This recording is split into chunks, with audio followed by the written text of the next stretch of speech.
I wanted to tell you about something that happened to me just a couple of days ago. I have an amazing 8-year-old son, and we all know as parents, kids say the absolute darndest things. So my 8-year-old comes up to me the other day and he looks at me really seriously and he says, "How did you get Mom?"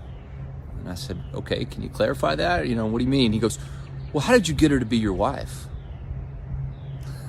The curiosity of that was just kind of hilarious for me, but it got me thinking. And as Vanessa and I were talking a little bit later, it's not necessarily how I got Vanessa, but it's more on the line of how we keep our marriage as a top priority in our life, and how we show our children why marriage is so important.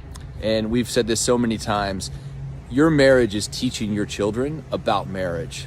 And we want to keep our spouse as a top priority in our marriage. And how do we do that? Well, one is we make sure that our time is reserved for them.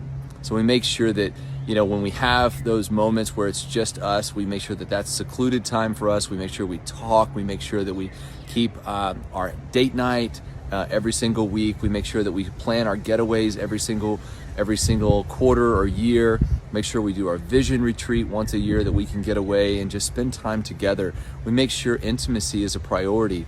We make sure that, we don't forget to date.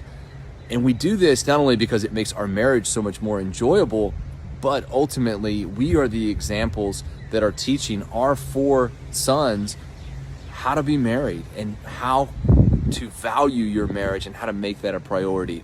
Guys, I know that people get busy. I know that work, family, friends, all of these things can take us away from our responsibilities as spouses. But just to bring it back here, God designed marriage and it is perfect.